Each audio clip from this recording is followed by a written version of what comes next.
Okay, first on the agenda is, if I can find the agenda. Thank you. All right, Green Mountain Realty Corporation. Welcome, gentlemen. Can you identify yourselves for the record, please? Good evening. John Flynn, Murphy, Hesse, Toomey, Lehane, Town Council. Brandon Moss, I work with John Flynn as well, Murphy, Hesse, Toomey, and Lehane. All right, now we have a draft, and for the public's benefit, this is an issue that's been extant for 5 years? 6 years? 6 years. 6 years. And the commission actually denied the motion, that is the notice of intent, and refused to issue a permit for the tower, which was originally at 140 feet. This is in the area of the 93 entrance ramp. I forget the number, but it's up by Houghton's Pond.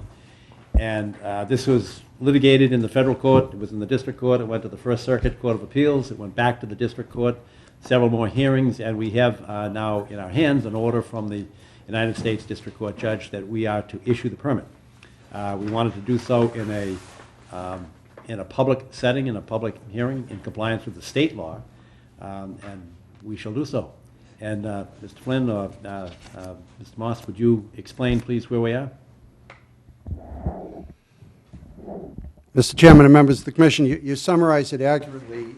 Judge Zabel of the United States District Court for the District of Massachusetts, sitting in Boston, has ordered the Conservation Commission to issue what the judge referred to as a wetlands permit. It's an order of conditions under state law.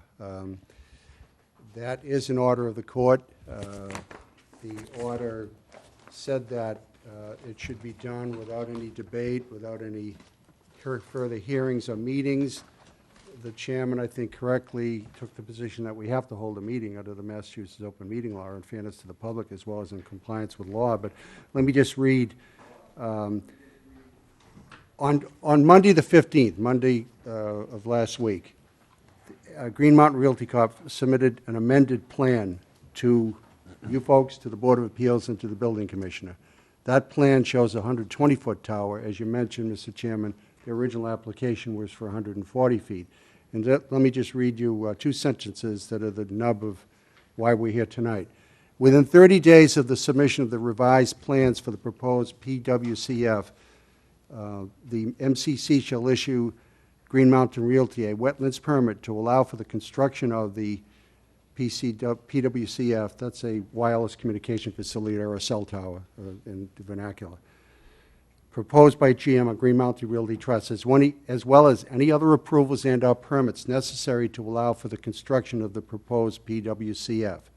In acting upon said revised plans, the MCC, that's the Milton Conservation Commission, shall not issue any further notices, conduct further meetings, hold hearings, or hear any further comment or testimony in this matter. So that's why we're here, to talk to you as the Commission attempts to implement that decision. We have submitted a proposed order of conditions to you, Mr. Chairman. If you have any questions? Mr. Chairman, just so the public knows, I'm seeing some quizzical faces in the audience.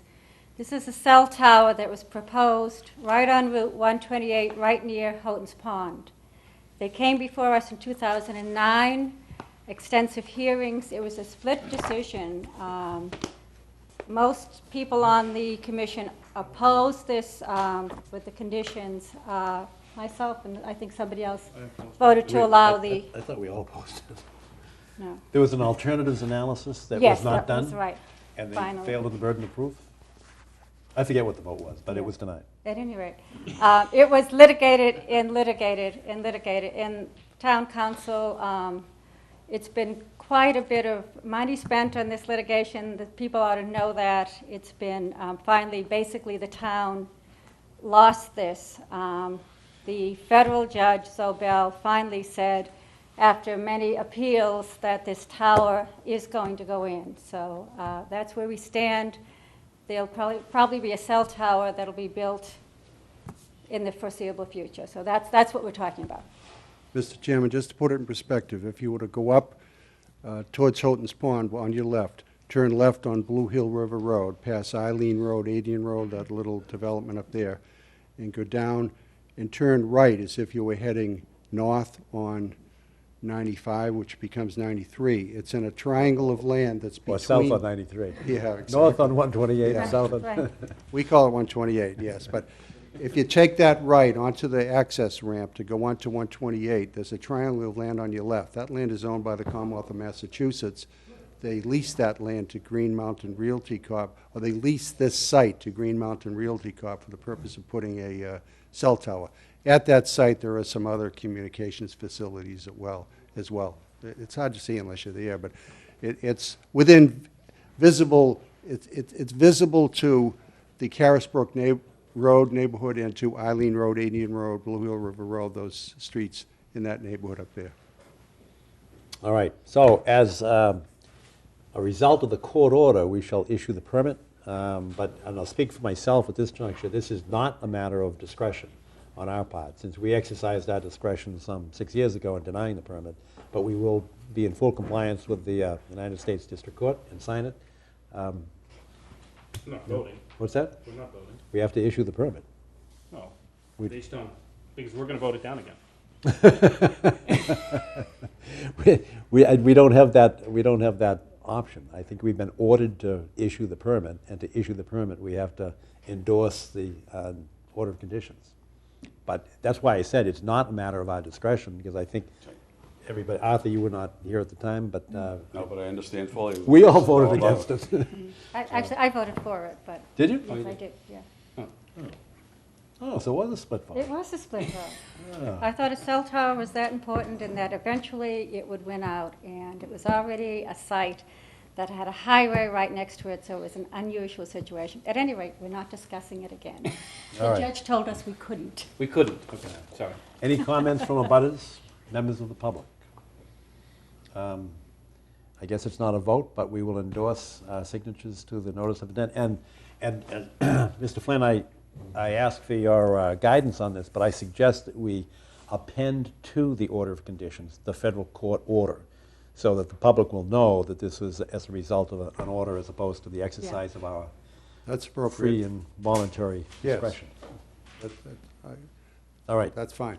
and we shall endorse it at the conclusion of the meeting. Anything else? And the correction to the 120 feet from the 140 feet. They reference 140 feet and Well, we're, the the The final. order says 120. It does say 100, okay. Right. The proposed order references a plan which is a 120-foot tower, so That's you've it. covered that. That's correct, but I think the only concern that Kathy had was that there's a reference to the original March 10th, 2009 notice of intent, and that was the notice of intent that was at 140. Yes. It's the revised one that we'd be approving. Well, in the draft that refers to the amended plan, It does, okay.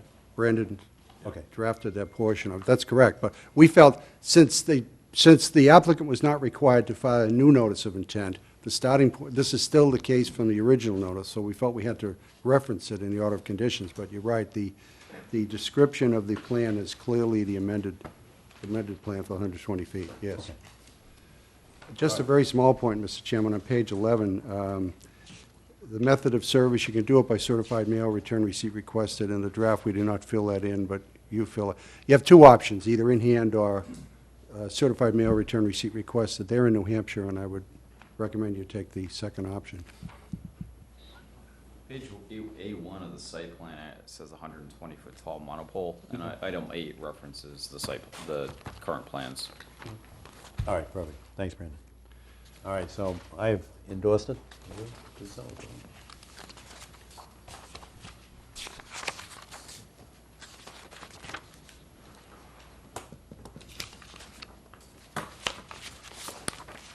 Nice to pass it around. All right, while that's being signed, and Kathy, will you take care of the service of that? Anything else, gentlemen? No, thank you very much. Thank you very much. Thank you. Appreciate it. And we appreciate all the years of litigation. I wish we had a better answer for you, but All right. Next on the agenda is the notice of intent, 0 Central Avenue, that's the town of Milton.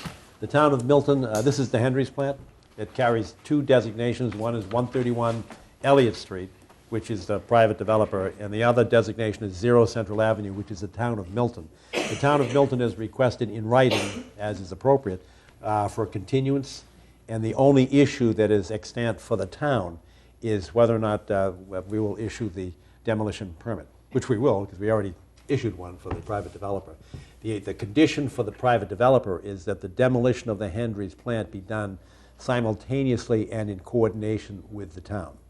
But the town has asked for additional time to get their ducks in line. So we will grant that unless there's a reason not to grant that continuance. It's been requested in writing. All right? Great. Done. Continued. Next on the agenda is 3, notice of intent, Blue Hill Avenue. This is Massachusetts Department of Transportation. Welcome. Could you identify yourself for our tape recorder, please? And the public. Jeff Malloy, VSC Group. Good evening. Good evening. My name is Courtney Dwyer. I'm with MassDOT District 6 Project Development Group. Linda Smith, MassDOT. Welcome. Is this an appropriate place to put up a? It's good. Good. See if you can turn it a little bit so that the public can see it. We can adjust more easily than they can, so.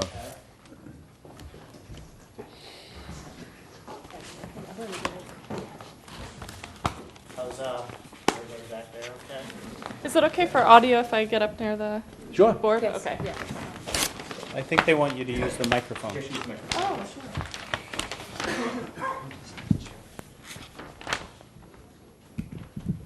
You're on TV, but don't get nervous. We're all on TV. It's like you're a rock star now. I felt like to have my back. Thank you very much. As I said, my name is Courtney Dwyer. I'm with MassDOT District 6. Milton is in the District 6 region. This project has a little bit of history to it, but as of recently, MassDOT has looked into improving the safety of the intersection of Route 138, which is a state-owned roadway, at the intersection of Neponset Valley Parkway, which is a DCR-owned roadway. The project proposes to install a new traffic signal and right at the intersection, as well as restripe the roadway in order to allow for a left turn pocket on Blue Hill Avenue so that cars can queue up in order to turn into Neponset Valley Parkway. As you can see in the existing condition today, cars looking to go into left are kind of backing up in the intersection, and other cars are needing to go around them. And also cars coming out of Neponset Valley Parkway are having difficulty making a left turn. So the project proposes to improve that condition. And in order to achieve that, there needs to be some widening of the pavement in order to achieve this. The widening pavement construction is going to be within the existing gravel shoulder, mostly in front to the south here. It's going to be in front of there's existing guardrail, so the new pavement would be up to the existing guardrail. There's about 2 to 3 feet in front of the curb today. Guardrail will be removed and reset to the same location. The guardrail will be removed in order to help with the pavement construction, but to be proposed in the same location. Bituminous curb will be installed on the north side here, and all the work will be within the existing right-of-way of the road. And the district highway director has committed to using funds from a state maintenance program in order to install this traffic signal. So it's a little bit different than our typical project where we see that there's a need and funds became available to use this through our maintenance contract. The traffic signal mast arm will have a foundation that's about 4 foot in diameter, and that will go approximately right here on the plan. I know it's hard to see, but it will be able to be visible when coming out of Neponset Valley Parkway, and that will have a mast arm that stretches out over the roadway in order to be visible coming up over the hill. And now I'm going to introduce Jeff Malloy from BSC Group, who's helped us with drainage and environmental permitting. Thank you very much, Gordon. And there's pretty much wetland surrounding the entire area for the most part. So, as shown on the plan, the blue line is the bordering vegetated wetland. There is a stream channel that crosses the roadway in this spot. We ran a stream stats USGS model on it to determine that it's intermittent status. So there is no riverfront area in this spot. As shown in green here, that's the 100-foot buffer zone. So much of the project is located within the buffer zone. There is an area, bottom right-hand corner of the plan. We've called it out as approximate limit of sediment removal areas. If I could just refer you to the application booklets with the photographs. There is an area, a low spot, where water collects, and there was riprap in that place, in that location. And I guess over time... A DOT project? Pardon? Was the riprap placed there by DOT? I don't know. I don't know. It's within the right-of-way, so presumably, but I'm not sure.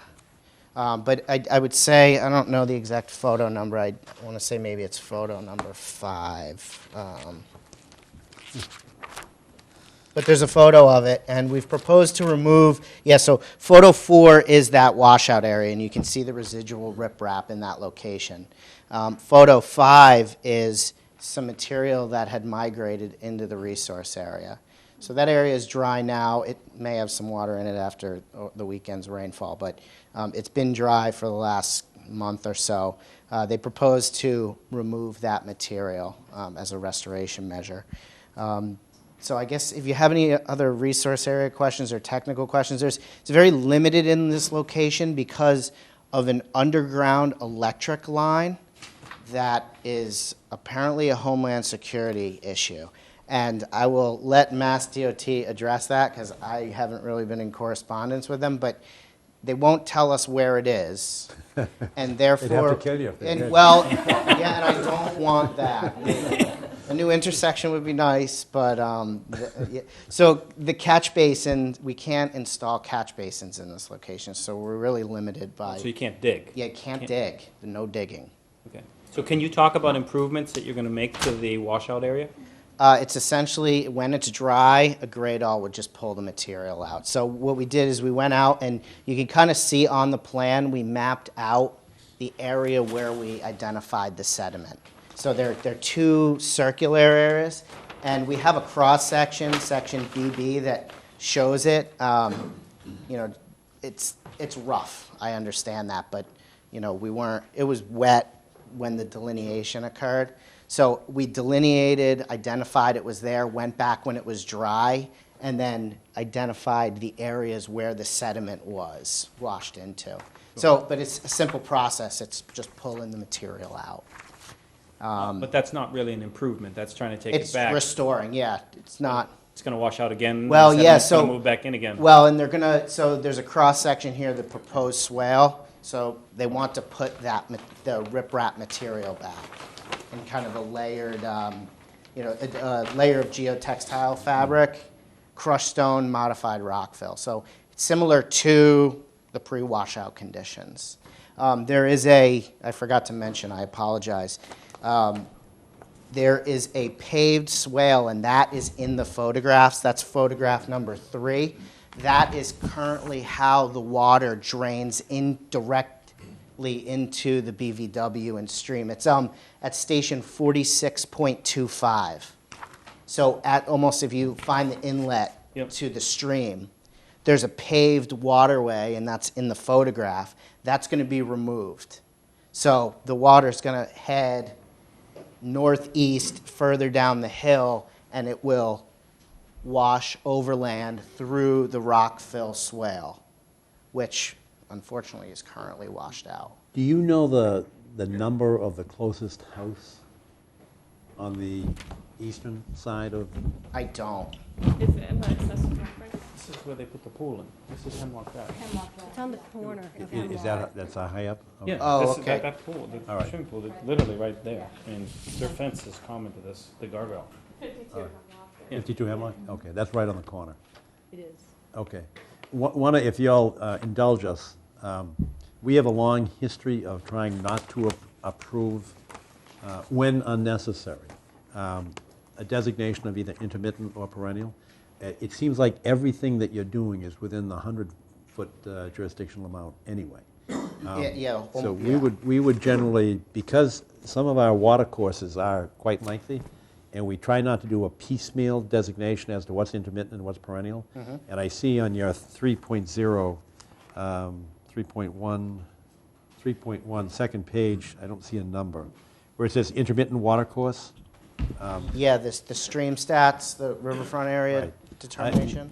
I would certainly prefer not to approve your designation of intermittent, because we have all of our applicants actually prove it, and it's unnecessary in your case. I don't think it matters to you. No, it Do doesn't. you agree? It Okay. doesn't. So we agree. So we would prefer not to designate that as either intermittent or perennial, Okay, okay? sure. Because it may change, and by the way, you've got some bubbling brook Yeah, there's pictures here. absolutely water in there, and I ran the stream stats at 0.5 square miles is Right. the threshold and as you work down the riverfront standard, and it was at 0.05, the drainage watershed. So it's just really small, but again, I totally Doesn't matter. understand, The yeah. stream in photo 10, what is that stream? This all drains down to Hemingway Pond.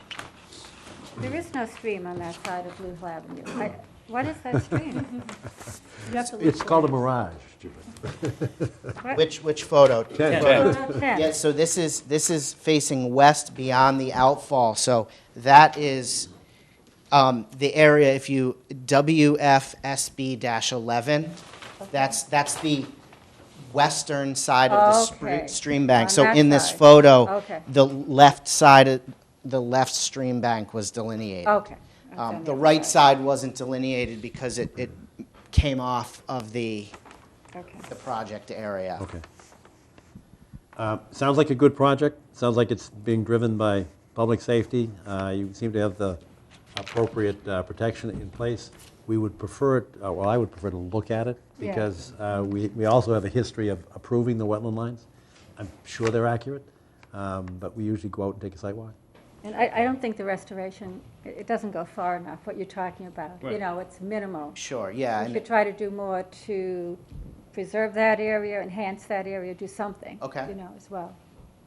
And Just so you know, the asphalt swale that is there, the paved swale, we're not taking it out. We're just going to stop the water from flowing over it and send it down to the low point, just to clarify something that, Yeah, I apologize, I that he had misspoke. said. So there would be Right. curb. Right. That paved swale, there's nothing we can do. There just isn't enough bank. And then the water is just, you know, it's just coming right from the roadway and going right into the stream. So we were left, when they wouldn't let us put a catch basin and put it across the roadway. It was really the best that we could come up with. So you're going to send it further down to the low point? On the We're road? actually sending it to the lower point of the roadway. Okay. through the riprap. Yes. So in the plan, the riprap looks very limited, and is that limited because of private property line? Is that why it's so? Yeah, working within have to stay in our within the property. layout.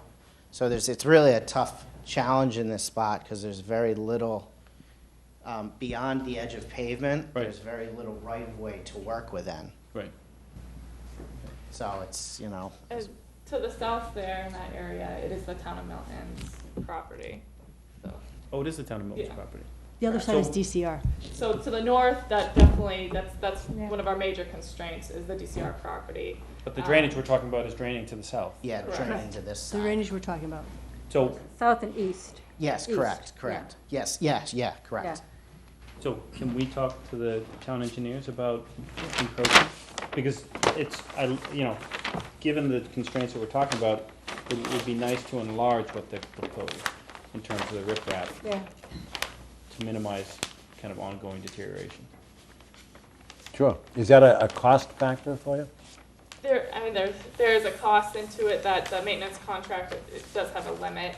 It's typically associated with, it's a traffic signal contract, so we're trying to do what we can with the items we have in that on-call contract, but certainly if that's, through a site walk, or that's something we could discuss and bring back. We're just trying to make it as understanding that we can't put in a catch basin, and we're trying to maximize its utility over a longer period of time. The larger we make it, the longer it's gonna last.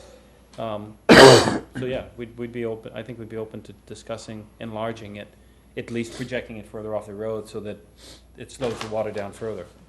And if there's limitations to not being able to work to the east, maybe some plantings or something, would that suffice? I don't, I'm Yeah, not, I'm yeah. just trying to see if there's anything we can do to slow it down. Okay, very Yeah. good. Do we need to get a property delineation on Yeah, that? we should. Can you get that, Kathy, for us? Because the Milton land is the land around Hemingway Pond. It's that whole conservation area, so we should. Okay. Okay. Any, Arthur? Any I abutters? traveled enough so that I know exactly what's going on, and happy to see this in progress. Good. Any abutters, members of the public? Anything? How about a date for a sidewalk? As a member of the public, I'd like to make a comment. As a member of the public, the use of the overarm lights, I think shouldn't be used as much as it is. In this situation, as where Brook Road runs into Blue Hills Ave, and overarm lights are used, when you're at the light, you can't see the light. When you're under the light, the roof of the ceiling of your car doesn't allow you to view the lights. And we've used them in a number of places in town, and that's the one that I run into regularly. You literally have to duck down in order to see if you're the first car in line. It's true. So if there's an opportunity to use post-mounted lights as opposed to overarm lights, I think that in general, that you should look at using those more often, not less. Yeah, I appreciate what you're saying, and I think that we definitely want to make sure the stop bar is set back, because I think that's what sometimes the stop bar is too close to the overhead light, and then you can't see it. So that will help. Coming out of Neponset Valley Parkway, there is going to be a post-mounted signal. Right. So but it won't be on Blue Hill Ave. But we are proposing that as of right now, and then I'm not sure if there's a supplemental post-mounted, but I can talk with our traffic engineers. But definitely. We hear your concern, and we'll make sure there's enough sight distance so that people aren't, just standing there and waiting for the green light that already That'll be good, activated. because you know how effective the stop bars are. Right, right, yeah. Good point.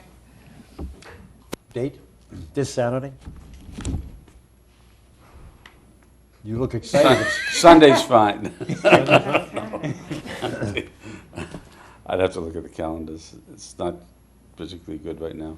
Well, this Saturday is the 27th, The next one would be a 4th of July. holiday? Yeah. Yeah. I can't do it. I can do either one. I think we should do it sooner. Yeah. Yeah, let's do it sooner, because once we get Let's- into July. We'll try. Let's set it for this Saturday and This see how it Saturday, goes. yeah. Yes. Yeah, 27th, 8 a.m.? yes, yeah. 6 Where a.m.? shall we, 6 a.m.? No, we're going to do 8. Okay. Where is a good place to park? Do you know the area? Probably Hemlock Drive. Yeah, Hemlock is Hemlock? where we've been parking Yeah, when we're that's going. right. Yeah. Okay. Yeah. So we'll meet on Hemlock Drive, right at the corner with At the Blue Hill corner. Avenue, 8 o'clock? Sounds good. I probably cannot make that. Okay. Can you make I 6 a.m.? I believe I will. I'll be away for the weekend, so that's not, I'm probably not going to be, but we'll find someone, and Courtney's telling me she cannot make that, so. Well, I'm not 100% sure. I'm 75% sure I can be there. So I'll have Someone to. will be there. Someone, okay, Yeah. good. All right. Any comments from the public? That's a public meeting, so people are entitled to be there, listen, and make comments. All right. With that, with the assent of the applicant, we'll see you Saturday. All right, thank Great, you. thank you very much.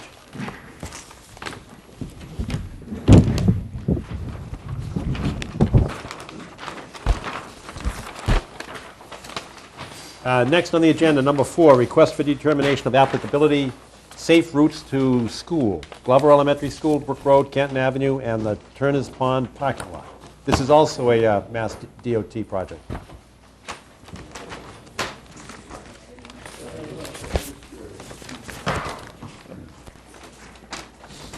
Thank you. Hey, welcome all. We have a tape recorder here, so would you introduce yourselves, please? Hi, I'm Adam Shkimis from SDOT. Welcome, sir. Steve Mallory from TEC. And John Thompson from the Milton Department of Public Works. All right, what can you tell us about this application? So this project is part of the Safe Routes to School program. It's a program by MassDOT to improve walking and bicycling at nearby schools. For this project, the project is focused mainly around the Glover School, which is just off the page here. You have Canton Avenue here, Brook Road going left to right, and then we have Pine Tree Brook, the Turner Pond parking lot, and Turner Pond is up here. And here's the footbridge going across Pine Tree Brook. Now, under existing conditions, there's sidewalks along Brook Road on the north side, along Canton Avenue on both sides, and then there's a paved area that goes through the Turner Pond parking lot that is kind of barricaded by 5 or 6 Jersey barriers. As part of this project, we're proposing to rip up the existing sidewalk, put in new vertical granite curb, and a cement concrete sidewalk that will tie into the bridge. Because right now there's probably a 2-inch lip, so that this is not an ADA accessible route. So as part of this project, we'll be improving. Can I ask you, what part of it's not ADA accessible? Because that ties, if you go over the bridge, it ties directly into the handicapped accessible. It's just because there's that lip right at the bridge. Okay. So this sidewalk will be constructed to tie into the top of the bridge. Okay, good. As part of this project as well, we're tightening up the intersection, removing about 3,000 square feet of pavement on the corners here. And what that will do is shorten up the crossings for school children and people who use the walking path around Turner's Pond, as well as improving safety for vehicles going through the intersection. So overall, we are reducing the pavement at the intersection within the 200-foot riverfront area, because Pine Tree Brook is considered a perennial stream, and it also has the 100-foot buffer zone denoted in red. So there's very minor work within the resource areas that's not already impervious area. As far as erosion control, we have compost filter tubes along all of the project limits within the 100-foot buffer zone, as well as over here to prevent any construction debris from running off into the grass fields and catch basins that are over there. We'll also be installing silt sacks in all the existing catch basins and the proposed catch basins to trap any construction debris. So, How long will this take? tentatively scheduled to start construction next spring, and it should be probably a 2 or 3 month project. A lot of the contractors with these school projects like to do the work when school is out of session, especially if it's near the school. So it'll be advertised this fall, go through the winter, get their notice to proceed, and then they'll probably start work maybe on the outskirts of the project in April, May. And then once June comes, they'll really crank on the work out here and try to get it done as quickly as possible. So a year from now. Yeah, safe to say. And this is for the safety of the children? Yes, this is the program. It's a statewide program that schools actually apply to for funding. We've been working with John and the DPW to nail down the scope of the project. We've had a couple public informational meetings, gotten input from the abutters on the scope of the improvements, and now one of the last boxes to check off is to get the project reviewed and approved through the commission. How wide are the sidewalks? They are 5-foot minimum in most cases. At the kind of the intersections, they are a little bit wider to kind of promote the children for using the correct pathway instead of cutting across the grass. And where did that standard or guideline come from? The 5 feet wide? Yes. That's mostly an ADA accessibility. It's MassDOT's typical width, and that provides if you're actually ADA requires that every 200 feet there's a 5x5 area, so if two wheelchairs were traveling opposite directions, they could Yeah. pull off and pass each other. So, and along with the 5 foot, that's typical for, say the DPW has a sidewalk plow, that's the typical width for those. So, Can you talk about existing catch basins and modifications to catch basins? Yep. Overall, because we're reducing pavement width, we are changing a couple of the catch basins from a catch basin to a manhole and proposing a new gutter inlet. Unfortunately, the existing cover on the pipes is very shallow. So, and because there's a lot of utilities out here, there's an 11-foot MWRA sewer main. It wasn't feasible to get deep sumps for all the new catch basins.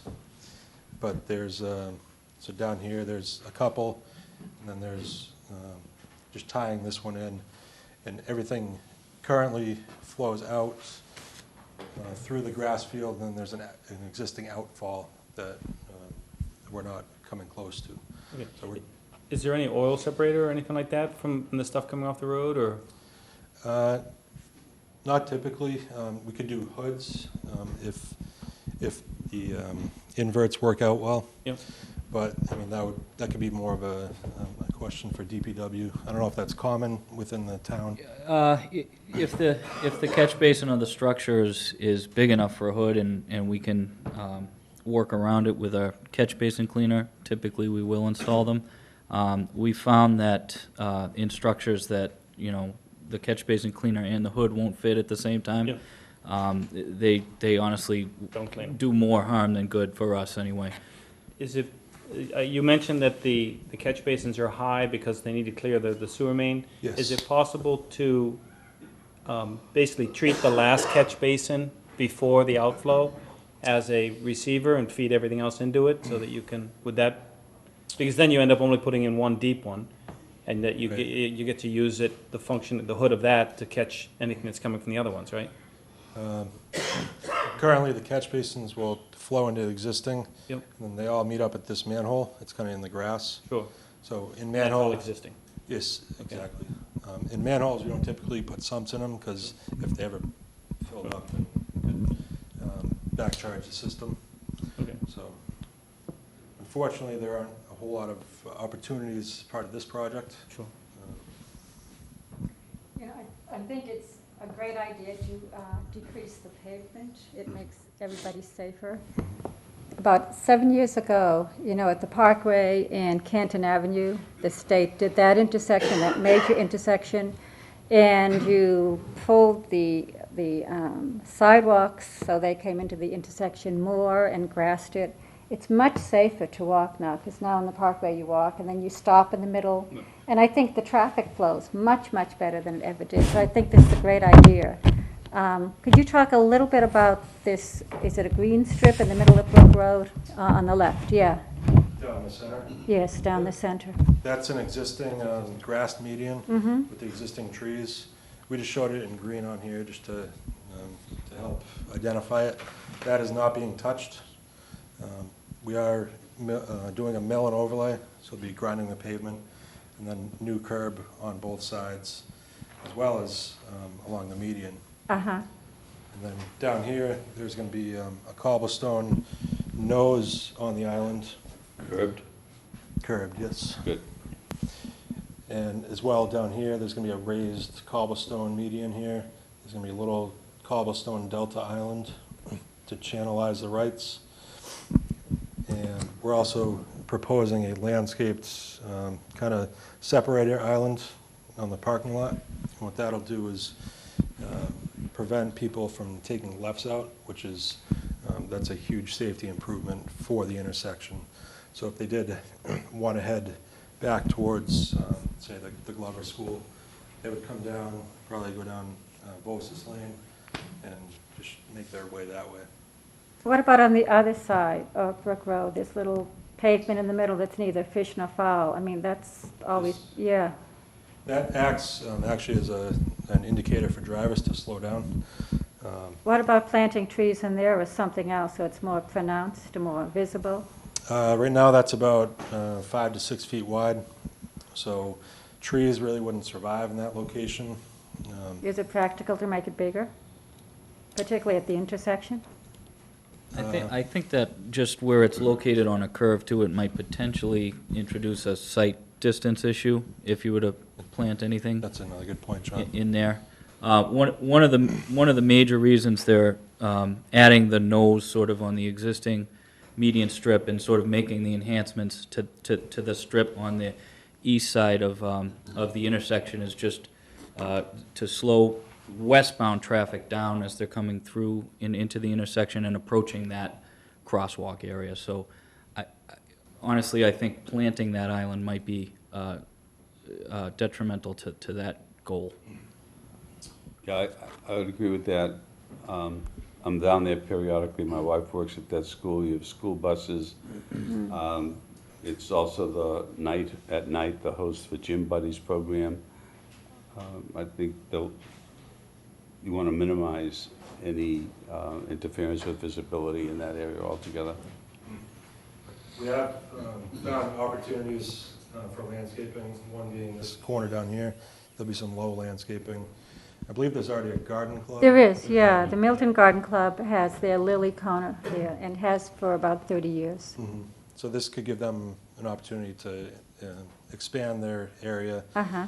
Some more landscaping up here, some low shrubs on the separator island, and then a couple trees located throughout the project that are more or less replacements for existing. I just want to say the trees that you're listing, none of them would be acceptable for us.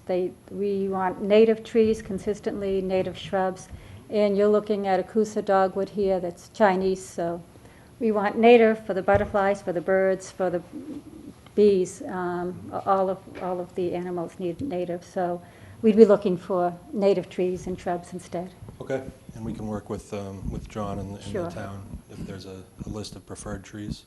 So, Could you comment on the zigzag of the crosswalk? this right here?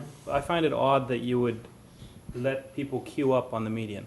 I mean, if you went straight across, you would let them, any kids walking across that would cross the entire road. This potentially, you could have kids standing on the median while cars are going by on both sides. Mhm. I think that's odd.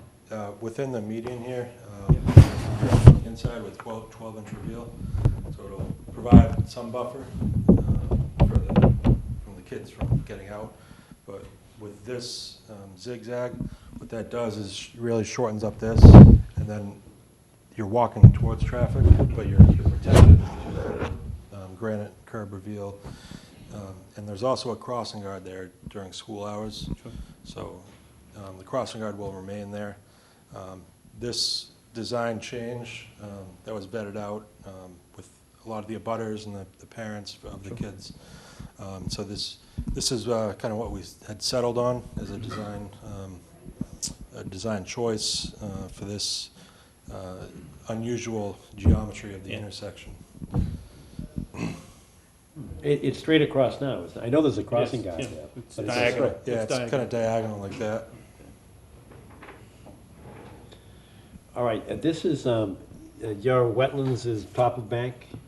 Yes, mean high water along the, The only reason I say that is that, did anybody need to see it? No. Okay, because it's top of bank, it's not our mean high water. It's pretty definitive. Is there, what are these wetland flags, 89, is that also mean high water? These flags up here? yep, yeah, those are either side of the bank. The A series is on the south side and the B series is on Okay. the Okay. north side. It's been there a long time, I don't need to see it. Anybody want to see it? No, I don't need to either. Oh, actually, one other question. The granite curbing you talked about on the street, is that bituminous or granite? I mean, the curbing, is it bituminous? Granite It's all out granite. here. Thank you. All right, other abutters, members of the public? Any comments? This is an RDA, request for determination of applicability. Sounds like a good project. It would be a negative. With conditions. Conditions, With sure. conditions, yeah. What condition? That It would sound have to reasonable to you? be Species list. species change, list, right? yes. Now, how do you want to word that? So, you know, if they can work with John, subject to the approval of the Conservation Commission? Yes, that would be fine. Sure. All right. Anything, what's the construction phasing of this? I know it's a year from now, but are we talking a week, 2 weeks? For the duration of the project? Yes, correct. The project this size, I'd say 3 to 4 months probably. And but you know, he'll probably do it in pieces. You know, he'll be working with most of the abutters. Depending on when he starts, how late school goes next year, you could try to shrink that down. Don't say that. Now, is the state paying for this, for construction or for design or Yep. The state, this state school is 100%. 100%? Okay. So we have to meet all federal advertising requirements. The project will be advertised by the end of the federal fiscal year, September 30th this year. And as I mentioned before, he'll probably won't start in the fall. If he does, it'll be very minor work. All right, if we issue a negative determination with special conditions, typically we include our boilerplate conditions, one of which may be a problem for your contractor because we don't allow storage of equipment, power equipment, hydraulic equipment within the buffer zone. And I know there's a parking lot there, and I can guarantee that your contractor is going to say, oh, I'll just leave it right here, right next to the Pine Tree Brook. So what's your reaction to that? Because I would be inclined to maintain our non-storage, and you can't refuel within 100 feet. Right. That's common in most of these contracts with them, so we can, you know. Oh, can you use the mic? I'm sorry. Got the signal. That's common in most of these projects within the buffer zone. The contractor will, you know, it's basically up to him to work with the town and Mass DOT's resident engineer, who's going to be out here full-time, to identify a location for stockpiling and storing equipment and materials. And, you know, there's a 100% chance the town would not let him do it here. Okay, hold on a minute. Thank you. Yeah. I could say with certainty that the town would not allow him to take up valuable parking spaces within the parking lot. So, The fueling and the oil dripping and. buffer zone, yeah. Yeah, within. Mhm. Yeah.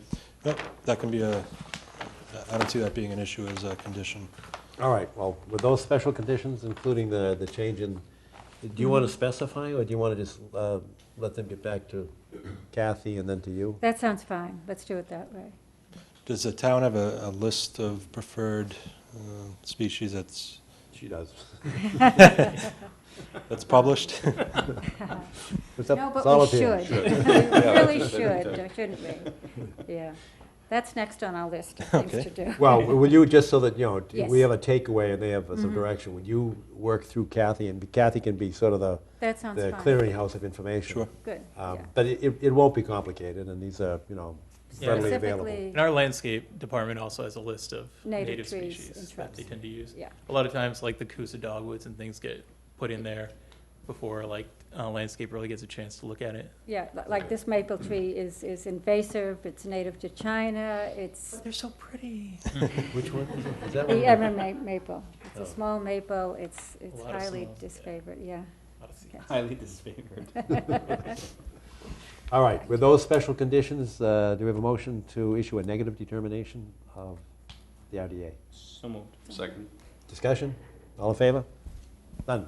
Thank you very much. Okay, Thank you, guys. Thank you. Sounds good. All right.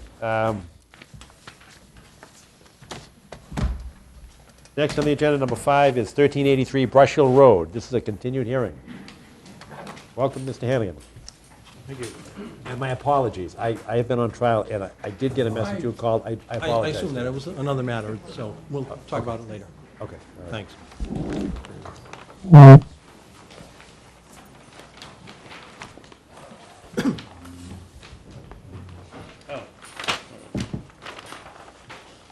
All right, this is 1383 Brush Hill, and we did a site walk there.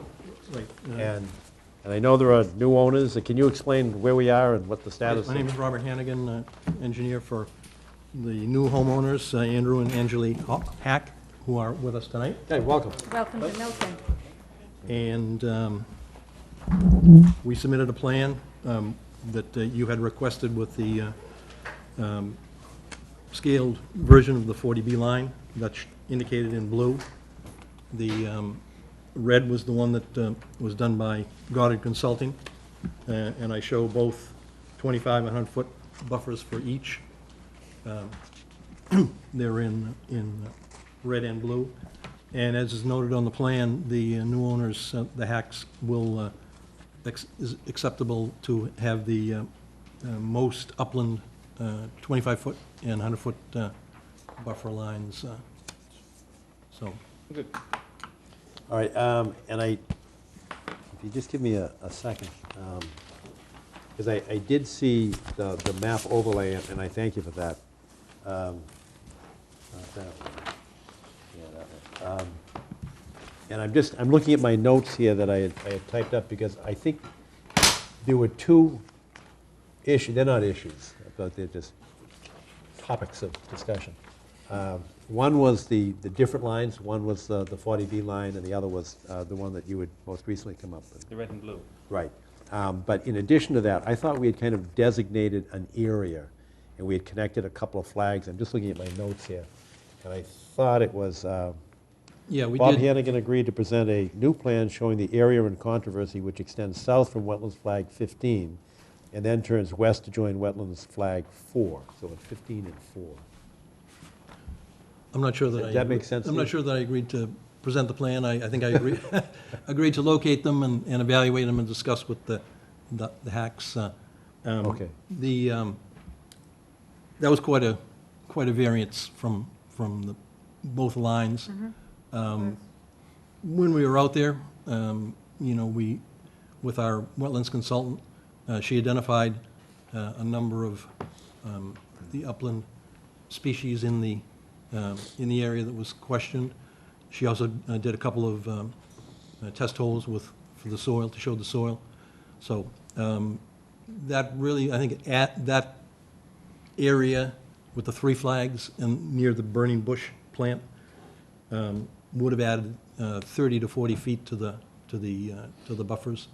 Correct. And that wasn't really acceptable to the. Yeah, but we asked for the test. And I understand the architect, it probably doesn't matter where the house goes? Is that a fair statement? No, It's not, okay. it does matter. You determined that it was an issue. This would not impact the bulge that we were talking about.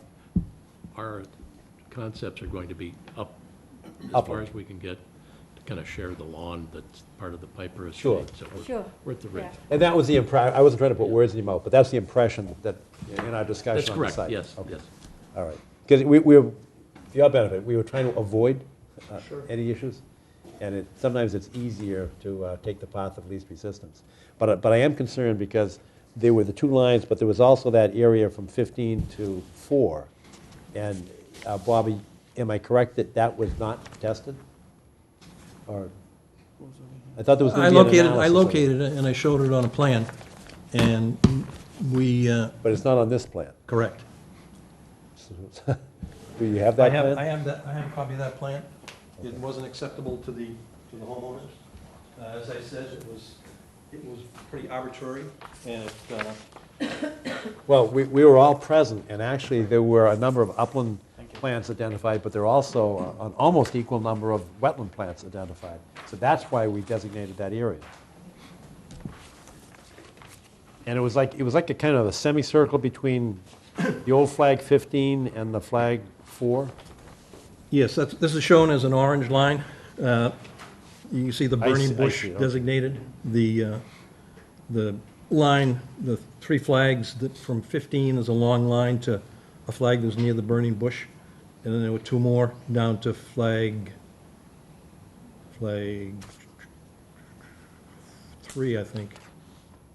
1, 2, 3. And then the 25 and 100-foot buffer lines.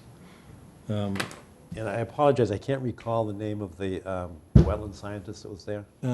Nicole Hayes from Goddard Consulting.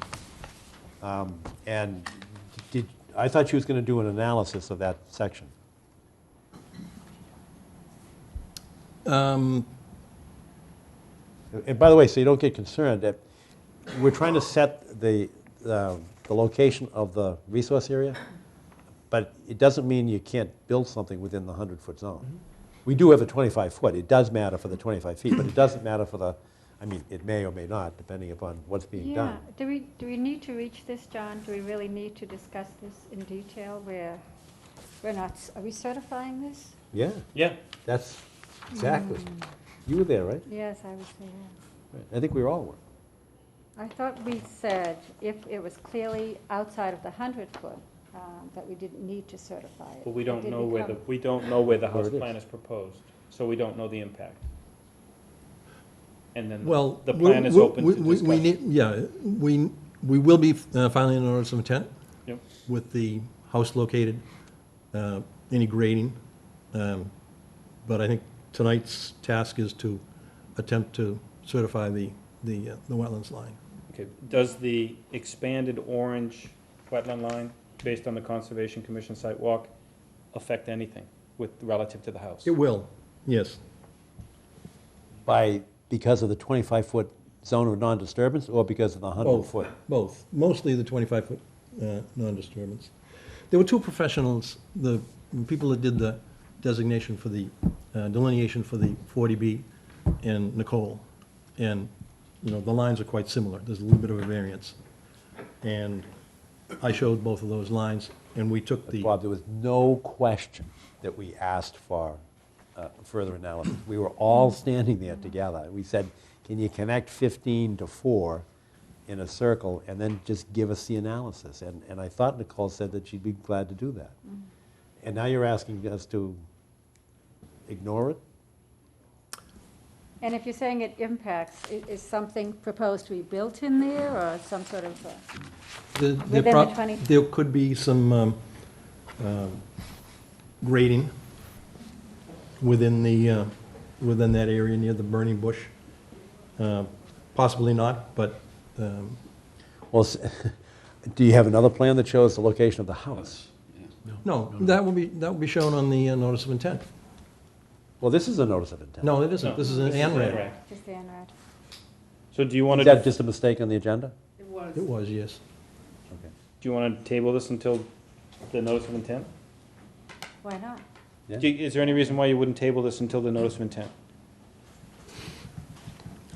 You can understand our concern, and if... I thought you had agreed to do it. But also for the homeowners to understand, we're trying to make this actually better for you. You know, you want to put a house someplace where you're not near wetlands. Wetlands have mosquitoes, you know, all other issues, you know, of course. So we're trying to move this along to make it better for you. And we're trying to simplify it and not go into details we don't need to. So if we saw the whole plan, maybe where the house is being proposed, it would move it along.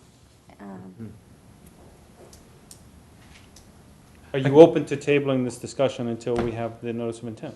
Um, Because then that just rolls the whole thing in. Perhaps we could extend it till the meeting next month, and discuss it amongst the hacks, and then see Sure. But whether we would, at that point in time, either come back with additional information or just file the notice of intent. But And if you were to file just a notice of, I don't mean just, but if you were to file the notice of intent with the house plan, Right. I'm sure I'd still say, well, what's the analysis? Yeah, yeah. 'Cause that's Well, what we're in the we asked process of for. developing the plans. We don't, you know, we're at the second step, you know, and there's a dozen steps to go in the design stage. So we really haven't cited a house location, grading, et cetera, et cetera. So, quite honestly, I didn't recall specifically saying that, you know, we would have Nicole go back and identify the plants. She was very confident that the line that she did was the line. And, you know, you say that there were, you know, number of wetlands plans. I actually wrote them all down, not on this sheet here, but I do have all the notes Yeah, as well. to what they were. Anyway. And again, we think this is a great idea. It seems to be a wonderful use of the site compared to other alternatives that had been discussed. But there is wetlands here, so you want to do it correctly and do it once, and move it along in a smart fashion.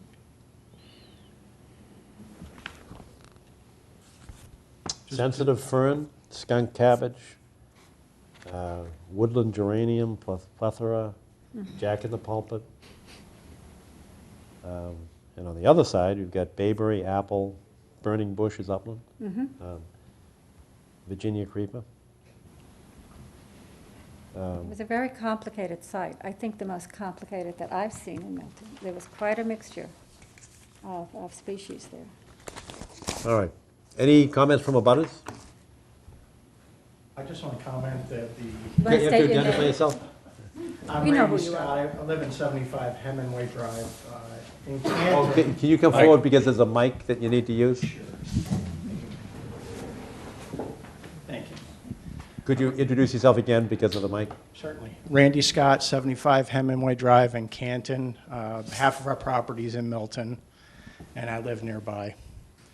I just want to comment that the burning bush that you keep commenting on is, as an upland species, really, I see it in wetlands and uplands, so. And it is an invasive species as well, but I don't want you to be confused about the status of the winged euonymus. That's all I want to comment on. Okay. That's it. Thank you very much. Thank you.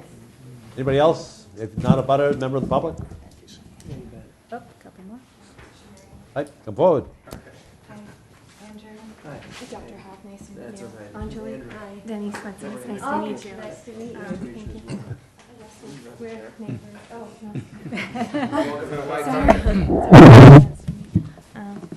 no. Meet the neighbors. You can have coffee and dessert later.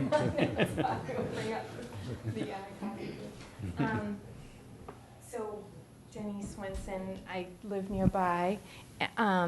Nick Winky. Nick Winky, I was on the walk, and before that, Friends of Hemingway Woods, one of the principals there, 501(c) that's involved in the area. Well, we appreciate very much the openness and the transparency in which you're conducting, this whole process. I think that's helpful, because our concern goes beyond just this property.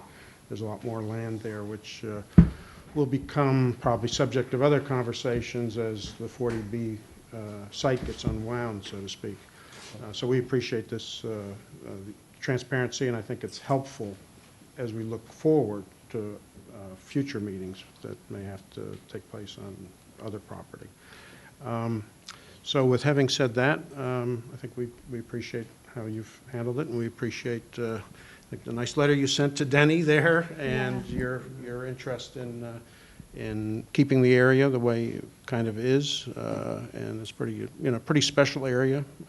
We can tell you further more about it, but it wasn't to make it go away. It was Route 95 goes from nearly Key West to the Canadian border, but there's only one place where it doesn't go through, which is this area here. It was diverted, and this is the oldest area of critical environmental concern in the state of Massachusetts. And what makes it special is it has really 4 different climate zones, if you will. So you have species that live in vernal pools, which are close by to your site, and they then hibernate, or they spend most of their year in the upland tree areas. So it's quite a special area in that sense, and I think you'll enjoy it very much. I don't know if you've had a chance to get to know the area. The Wakefield Estate just recently had their Dogwood Days, a whole week of open house there. It's a 20-acre estate that was donated for educational and for conservation. Children from Boston come out and they tour the site. They have the only, I think, high school archaeological program in the country that goes on there, and so it's a pretty special area. Yeah. I grew up in Newton, Massachusetts, and so for me, this is moving home to our native area, and we're very much looking forward to taking good care of the land. And we just want a determination of a line that makes it clear as we work through our process what's what and where's where, so that we can continue with our design. But protecting we chose the land because it has very special property, and So, you know, we're looking forward to preserving it. We're just looking to find a clear path forward so that it's clear what's what as we work through our design process, as opposed to, you know, having to do the design work and then move this and move that. You know, certainty is helpful in planning for us. So, but I think you'll find we'll be great neighbors, for sure.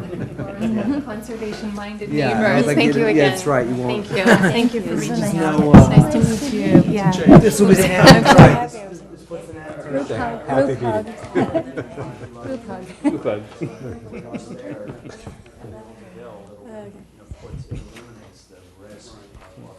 All right, any other comments? Yes. Darren, come forward, please. Should I use this? I'm Mary Ann McKettrick. I represent Barbara Piper for her application for this lot. And I was on the site walk, and I'm certainly taken interest in what's happening now, and certainly would like to see the new owners be able to get a decision so that they can figure out where it is that they can build. So having been on the sidewalk, I don't have a lot to add. I understand what you're saying. I believe what you wanted was, you wanted a listing of the upland and the wetland species on that site around the burning bush. You asked for a list of each type of plant. You already had soil samples from the environmental scientist. I don't recall you're asking her to go back and do more, but maybe that's, I don't know whether you want that. And I understood, and you wanted to know where the architect thought, what impact you thought the three different lines, because you're talking about three different lines here, would have on siting the house and being able to build on the lot. So, it's a big order, but the request is for information back to the commission. You have everything that apparently, you kept pretty good notes, better than I did, on the listing of the plants, but you want confirmation of what plants were identified at that site. So maybe the environmental scientist needs to go back and look at the plants again to do that. Maybe that's what you're saying. So, that you're still looking for, but you are going to have to make a decision where the line should be. Yeah, sure. So- But what we had requested was, and what I anticipated, was that Nicole would give us her analysis of the site in terms of both the soil sampling and the flora and fauna. So you're looking for maybe a letter with her conclusions based on the data that she observed and her soil samples and what we observed in the site walk.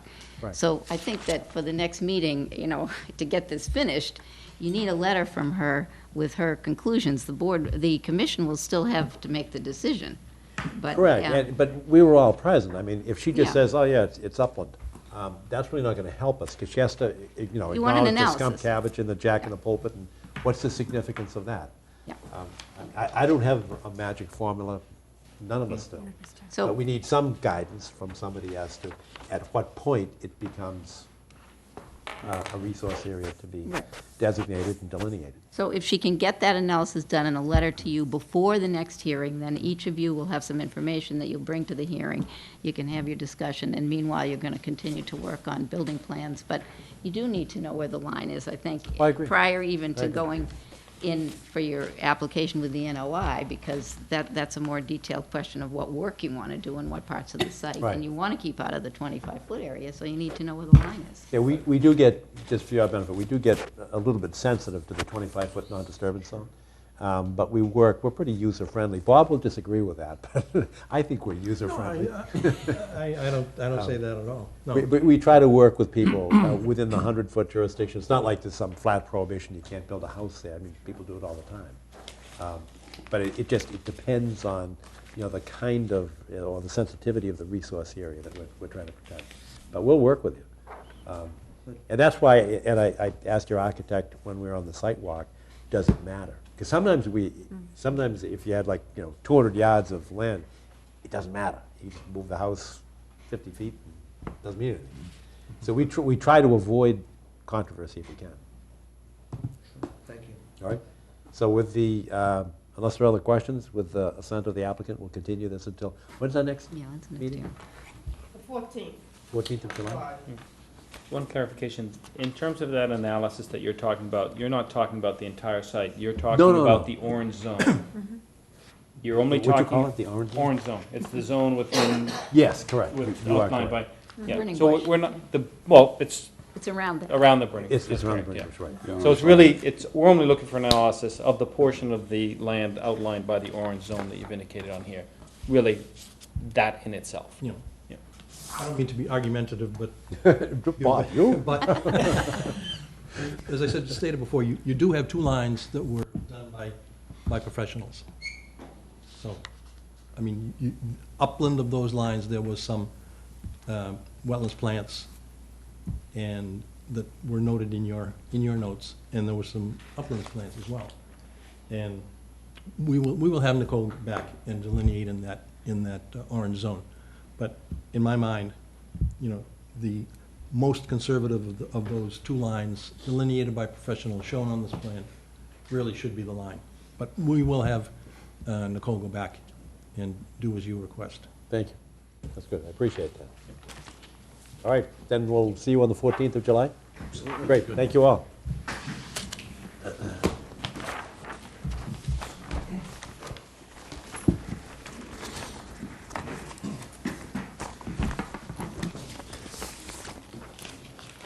I didn't send this around.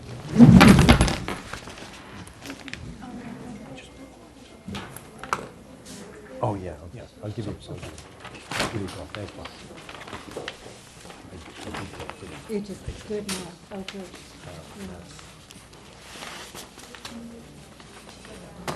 Yeah, that's exactly. That's it. Yeah, that's it. Yeah, the Okay, next on the, Okay. next on the agenda is notice of intent 693 to 711 Randolph Avenue. Thanks, didn't mean to hold you up there.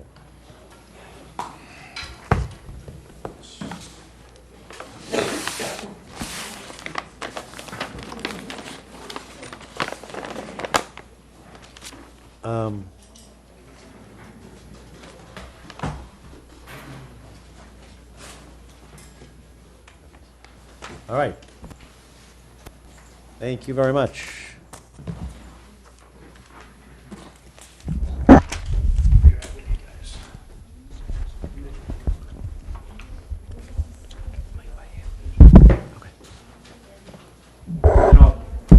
I don't know how lengthy this is going to be, but if we've got a partial certificate of compliance at Lot 3 Gun Hill next. Is anybody here on that? That's probably going to be a site walk anyway, so I don't want somebody waiting around. Are you on that? Anybody else? All right. You're here either way, so. All right, because, you know, if there was somebody else here, if No, I the client was, okay. It's just you. Yeah, right. All right. All right, so, In that case. Saturday's no good. all right. Welcome. Please introduce yourselves and then give us the status. Good evening, name's Jim Burke. I'm engineer with DeSalle Burke and Associates, representing tonight the HDMW Randolph Avenue Trust, who's represented here by Mr. Paul Holland, Marilyn Newman to my left with Mintz Levin, and Scott Morrison, the Ecotech with our wetland scientist. I thought, you know, tonight we just kind of do a recap. We submitted a large volume of information, I think June 1st, and it's kind of a lot to get through, specifically related to mostly zoning comments. I did revise the profile as requested. I don't know if you noticed that, but it's part of your package as well. But What happened at the ZBA? Was there a resolution? Is that still ongoing, or? They closed the hearing Okay. last Wednesday night, and actually, why don't I submit this to Kathy for, well, I can, this is a letter that was a final response to zoning issues, and just to thanks. keep everybody, you know. Right there. Thanks. This one. One for me. You have the rest. But that's our final response letter to the zoning board before they close the hearing for information. Now it's in deliberations for a decision. So that being said, I think, some of the things that we've addressed include, mostly everyone had an issue with the crossing, and we looked at that a lot. We came up with, I think, a design that that works for especially within wetlands constraints. You guys asked us to investigate a bridge structure. We did that. It was kind of economically not feasible for us to do that. We took a look. We did some soil borings. We submitted that information earlier as well. Prevented stone strong details. That's part of your package from previous, and I don't think we revised that in the current one that's been submitted to you. And I tell you, in the niche review, they've reviewed the constructability of that crossing, and they're satisfied with our responses with regards to how we were going to proceed with the construction. In addition to that, on that, I don't know what I heard what you just said, but Yeah. I'm not sure of the impact on some of our questions. But we became aware that the ZBA had requested a hydrology study. We saw the scope of work basically to see whether there was ponding. Yes. I'm going to call it an abutment. You would call it something else. An abutment. it's in your package. Right. Correct. Yeah. But And you're going to talk about it. our concerns included an alternatives analysis. And I talked to John Leonard and said, what are you folks doing? And he said, well, we've got this hydrology study that's coming, and it has to do with whether or not there's ponding or not. And I was not speaking for the commission, I was speaking for myself. I said, I think that I would like to know from the hydrological perspective whether or not the pier, the plank bridge with the piers, would have a different outcome in terms of water flow. And I recognize that that would change the scope of niche engineering, because I think niche was going to do it. And we have no issue in terms of using niche, I don't think, although it is an issue that we need to address. Niche Engineering has that package, and they wrote a letter in response to that hydrological study. Now, as far as doing... Did they do the study? We did the study. But I thought niche was doing a study. No. I saw an $8,400 price quote on a study, and it was to determine whether or not there would be ponding created by, the single conduit of whatever, 10 feet wide or 12. 12 feet wide. But essentially going down 4 feet, however deep you go. Right. It's essentially an abutment. And is that going to create an impact on water flow? Well, I was going to get to that kind of later on in the presentation. I can address it now if you wish. Well, my only concern is that I wanted to see if we could make the best economic use of whatever hydrological study that the ZBA was going to do, to see if we could take advantage of it without additional cost to Mr. Holland, to see if we can kind of piggyback on it, with the caveat that we probably need additional information, because I'd like to see if the water can flow under it. And I know there may be a cost impact to that, but we'd need to know that as well. But from an alternatives analysis perspective? And I'll be honest with you. I ran a couple of scenarios, with 2 12-foot wide culverts, as we discussed. I put 3 in there. I put, honestly, I opened it up where it was completely open, where you'd span the whole thing. And obviously, there'd be no difference. But even if you had, I think the most I did were 6 culverts, and it still had a backup of flow through the water, albeit, minimal. It's just, that's just the way the hydraulics work. You have a cross-sectional area that allows a certain amount of flow for that matter, a volume of water to flow through. If it's 200 feet wide and with no obstructions, it's going to come in at, say, elevation 108.3, which it does, according to my hydraulic analysis. If you put in a 12-foot wide culvert, a single one, it's gonna come in at 108.77. But those are just figures to us. But Big picture, that's- is it flooding the houses on Randolph Avenue? No, that's what I'm saying. That's the 100-year storm. So the 100-year storm event floods to elevation 108.77. The wetlands elevation, you could say floods, is at elevation 110. 108 is completely, 109 for that matter, is completely contained in the property, and there's no flooding off-site or into abutting properties whatsoever with the single culvert. All right. So, 5.5 inches on a 100-year storm. Say it again? 5.5 inches on a 100-year 100-year storm. storm? And it's fully contained. And it doesn't breach the bank. does not breach, no. Doesn't Correct, breach. No. yeah. it- yeah, And it's right. fully contained on our property.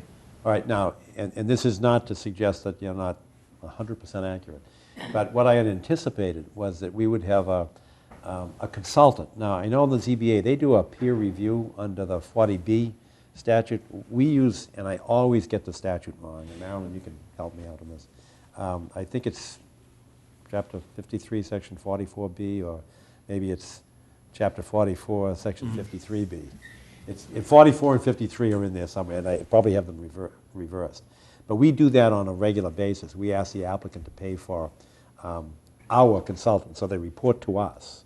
And it takes it out of the sort of the adversarial realm. So and we do that pretty regularly. Yeah, so we've understood, and obviously we've said before that the applicant is prepared to pay for necessary peer reviews. In this case, the niche civil engineering peer review included this issue and included a review of the culvert sizing calculations that Jim is speaking about.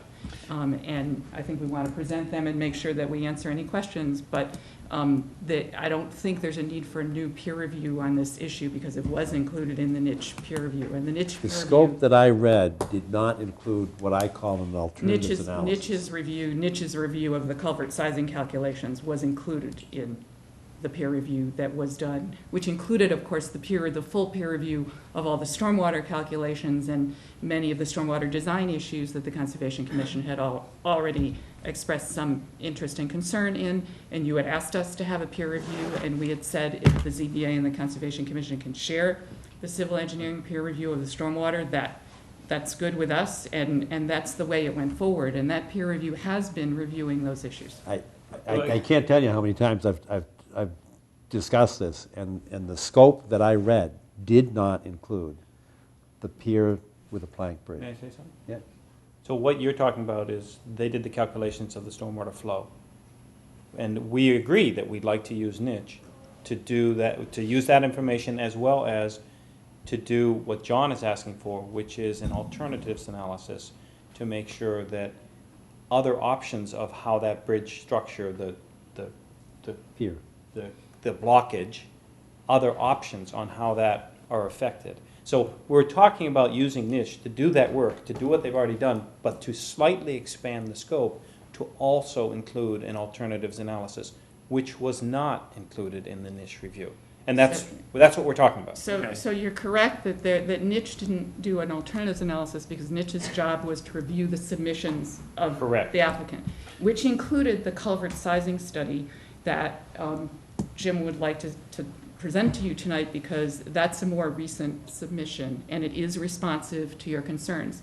But there's nothing in the wetlands regulations that requires an alternatives analysis for this project. It's required, let me just finish the sentence. It's required under the wetlands regulations to meet the state stormwater standards and flood prevention standards. And that's what these calculations are demonstrating. And Niche's role has been to check the calculations and make sure that they're accurate. But there's no requirement in the regulations for an alternatives analysis. Well, If the regulations are, if the performance standards and the regulations are satisfied. Actually, we've had some discussions this evening, and I asked the question on purpose because we were at the Glover School, and Jim, you might not have been here. No. But I specifically asked the engineer, how wide are your sidewalks? And this is part of the Safer Schools program. They said, oh, we rely upon ADA and Department of Transportation of Massachusetts, and we require 5-foot sidewalks. If you move your sidewalk to 5 feet, you're going to go over the 5,000, and then you have to do an alternatives analysis. So it is within our province to ask for that. and I think an alternatives analysis is it's sitting there right in front of us. Let me just say this, John. The alternatives analysis, so here we are, this is the original proposal. And, the culvert was chosen for a reason, to minimize any sort of hydraulic backup, but mostly to allow for the passing of wildlife to go through. And that kind of plays into with regards to and that's something we didn't necessarily have to do because it's not a stream, but that falls into the whole guidelines with regards to stream crossings. And I've been in front of you guys long enough to understand that that's something that you guys would want. So when we did the analysis of this single 12-foot wide culvert, we are showing that the backup, any sort of hydraulic backup off a 100-year storm is 5.5 inches and contained within the property. So any other alternatives of that will certainly lessen that. I mean, or for that matter, I doubt we'd go smaller than that if we put a 36-inch culvert, which honestly, if you design the riprap and the release, the scour control correctly on the down gradient side, would more than handle it. So as far as the analysis goes, yes, can we drop the 5.5 inches? It comes to, say 2? Yeah, sure, probably. The thing is it necessary? It's not, because the impacts with regards to this 5.5 inches is negligible and contained within my client's property and isn't necessary. That's their position. I understand it. But there are other things in the niche report that indicated that they didn't believe you could get your retaining wall in. You've got like a 2-foot clearance to put a retaining wall in that's 10 feet high, and they don't believe that you can get. No, niche engineering said we could do it. Niche engineering says they think it'll be difficult. They would suggest an environmental monitor, which we agreed to, and it can be constructed with the methodologies that I selected.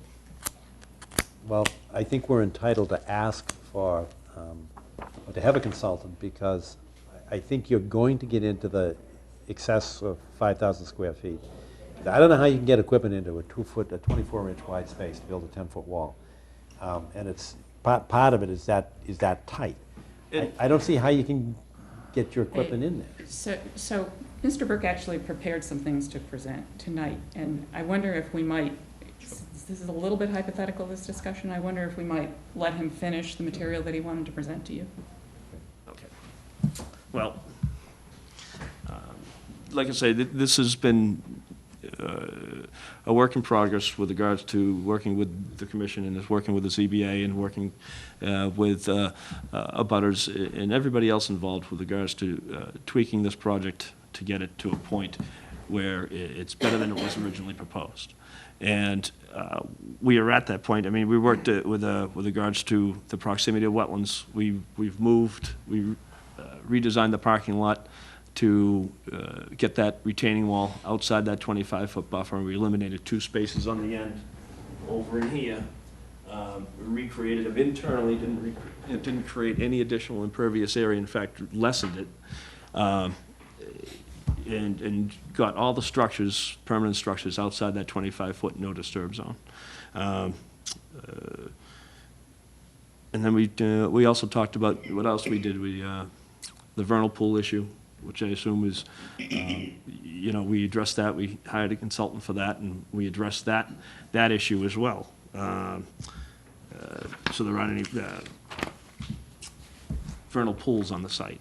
As far as snow storage and management, we strived ourselves to get those areas at least 50 feet away from the wetlands, increased them to the maximum amount, and obviously, on bad storm years, obviously they're going to have to manage that, and we discussed that for a significant amount of time as well. I think the significant change of the submission that you have in front of you is the conservative nature of the stormwater. Niche engineering required us to use B soils instead of C soils for comparison. So when you prepare the existing conditions of this project with using B soils, it went from, I want to say, 7 CFS for a 2-year storm off the site to 1. So we have 1 CFS that I have to hold as a design constraint for a 2-year storm coming off that site. Fairly difficult. And we accomplished that by increasing the size of those detention basins, adjusting the orifices in locations that would supply that design constraint. And then once that was established, all the other storms kind of fell together. We also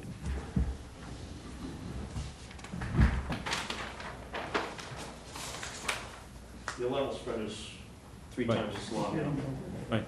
So we increase the size of the level spreader as well as requested. So I think,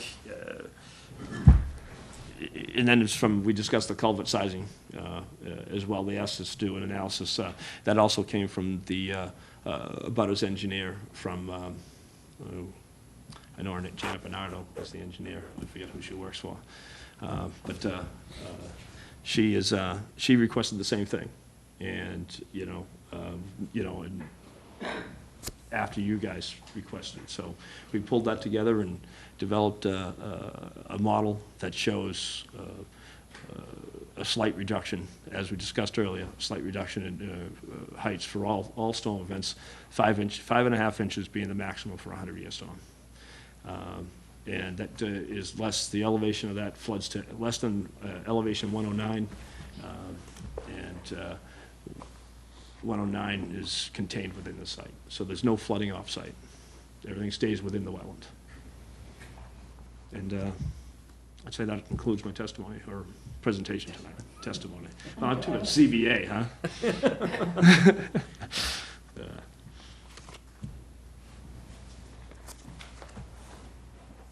I'm still stuck on this. I know. This alternative analysis. And the reason is because I think that, I don't know how you can construct it without increasing the size of the bridge, the 5,000 square feet. I don't know how you can do it. If I can just, because I'm doing a job very similar to this in Hingham and Norwell. It's actually built. They're doing the houses now. The roadway cut through some wetlands, and they were very specific with regards to where the limit of work was. And we'll end up doing the same methodology that we did there, which is you're out in the field, you're staking these erosion control barriers in the field before they're installed. They're inspected by the environmental monitor and agent, they have an agent in Norwell that inspected it as well. Actually, Scott's boss is the inspector for the town of Norwell for this particular job. So once that's approved, it's installed, and you work within the design constraints of that. And, the environmental monitors there is necessary, obviously a lot in the beginning with regards to as the tree removal and grubbing of the earth, and then the backfill as you're crossing the wetlands. But once that the erosion control is set for that crossing, that's the limit of work that you can't cross anymore. So you're going to have at that point set up dewatering as shown on the plan, and you're going to come in there with an excavator and with a truck right behind it. He's going to start excavating, removing the fill that's going to be stockpiled once you get into the wetlands, and they'll end up stockpiling that in a protected location outside the 100-foot buffer, and he's going to replace that with common fill or perhaps structural fill, and then he's going to creep out and repeat the process. And then as you get to that point where you're going to be coming up, you start placing the wall, and the wall it's such a product Sorry, a second.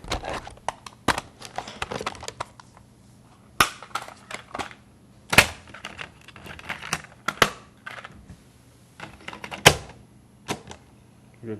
The wall is such a product that it takes the backfill, it provides the lateral support for any excavation, and then that prevents the sloughing off of the fill coming into the excavation hole. So, Can you explain? I'm sorry. So what I was gonna ask you was, does the excavation require sheet piling?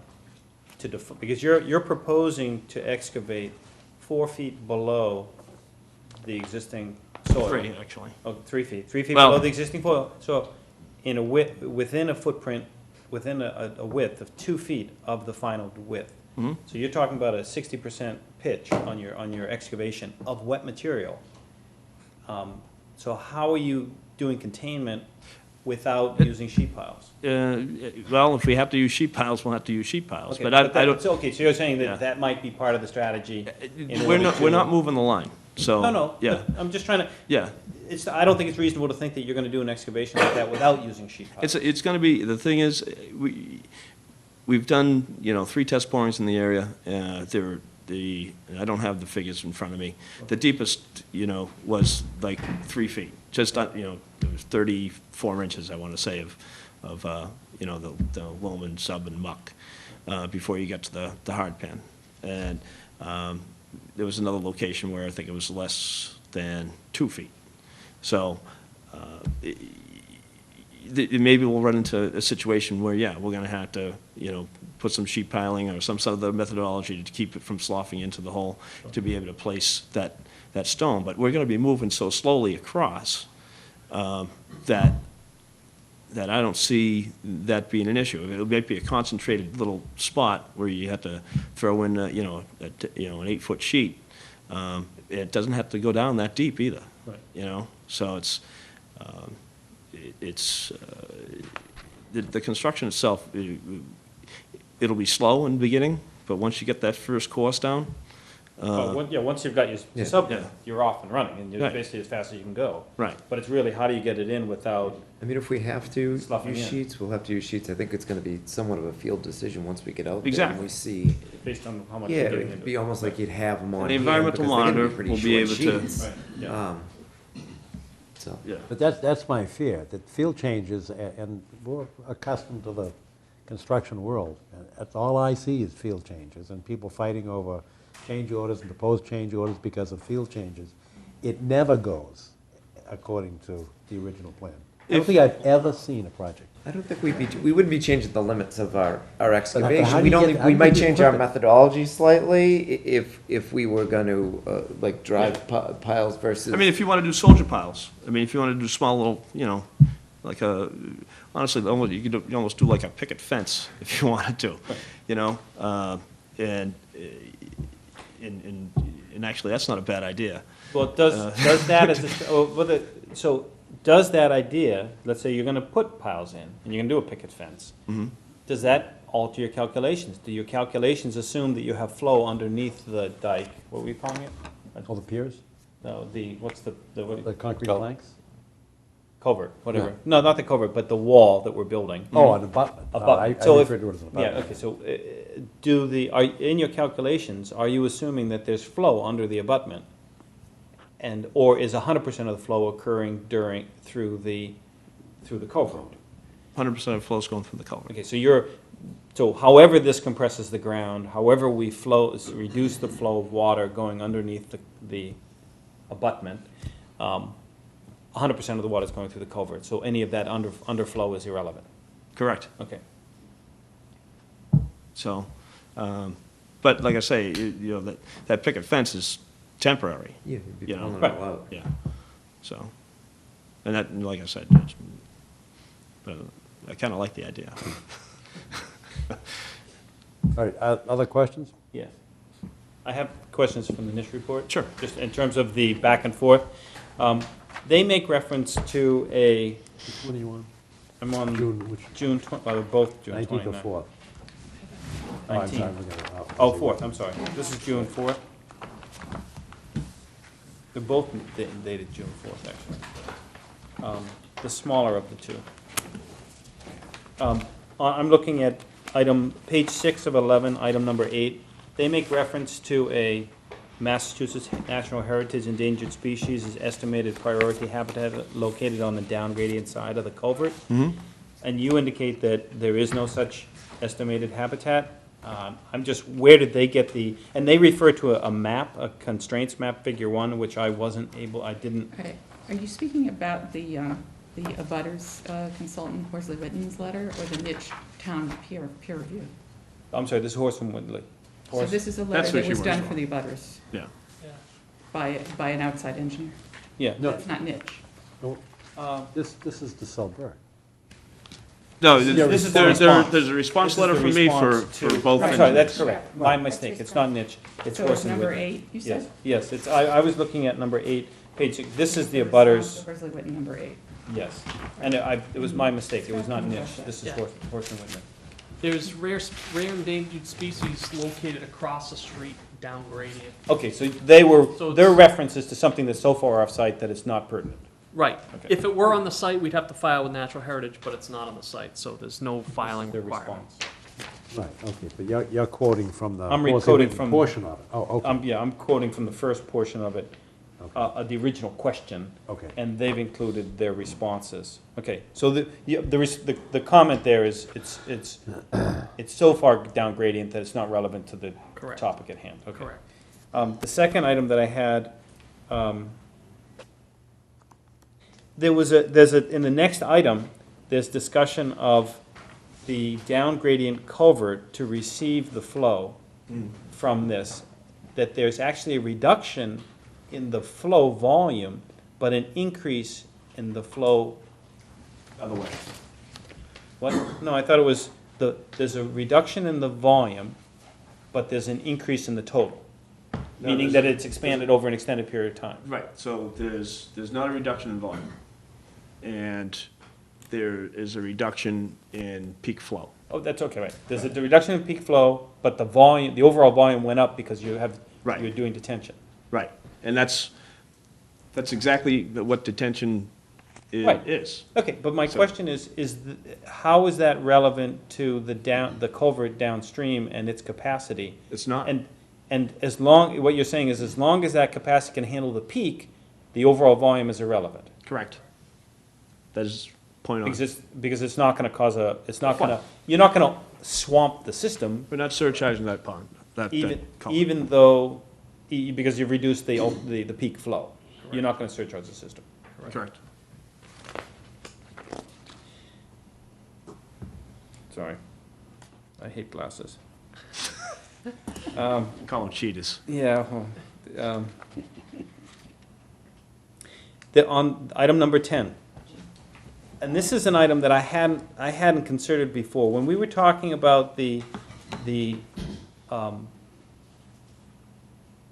detention basins, what are they called? What are the detention products underneath the parking lot? Oh, hand-core pipes? Hand-core? Yep. Okay, the hand-core. We were talking, an issue that they brought up here is that they shouldn't be installed within 20 feet of a foundation, fear of undermining the foundations and and bad access. Mm-hmm. And I saw your response.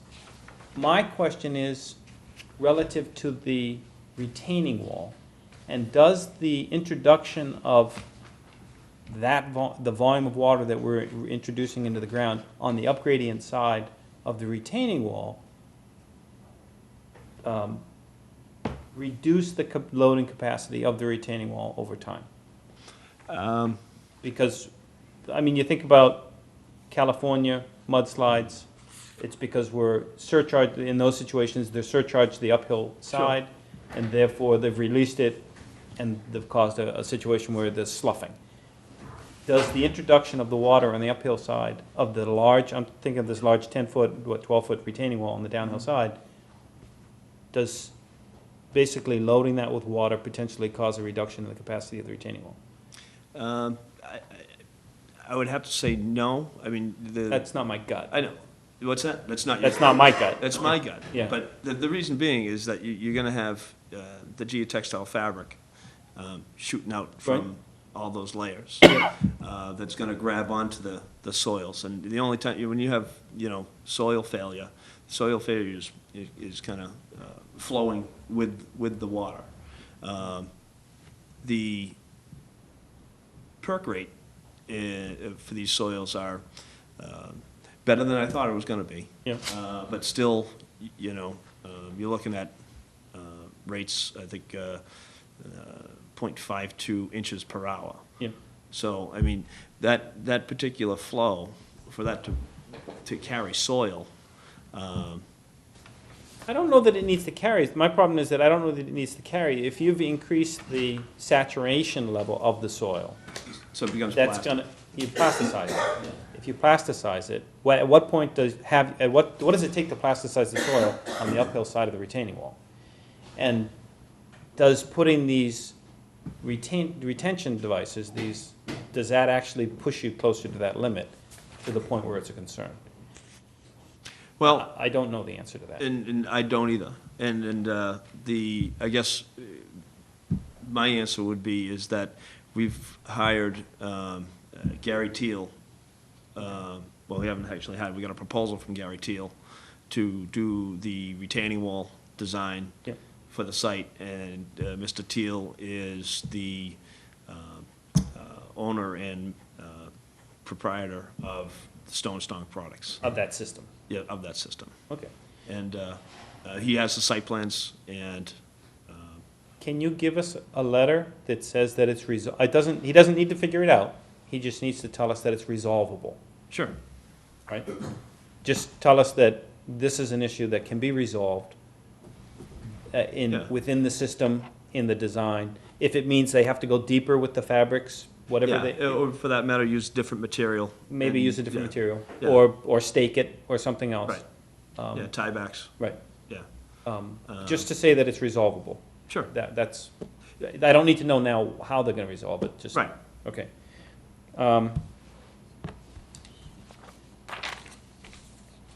Okay, let me see, got a couple more here.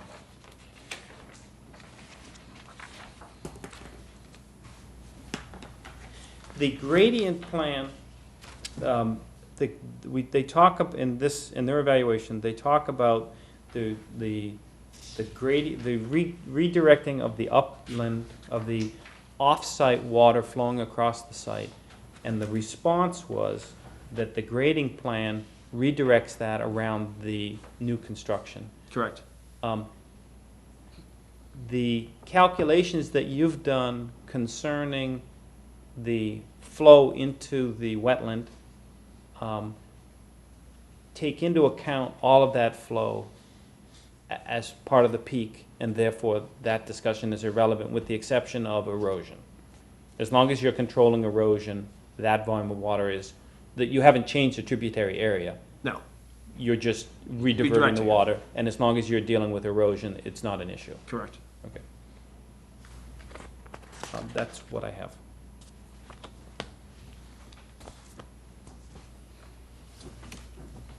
Arthur, anything? No, I'm just wondering, and I've been wondering how much we're dependent upon the final report from CBA. Oh, absolutely, because if they come back and say you've got to have a 5-foot sidewalk, or if they come back and say you've got to have a 30-foot roadway, it's going to change everything. Right. So my question is, what is the timing on that? 40 days. So I think you're making a very good process point, and we were actually going to come to that. We wanted to discuss that with you.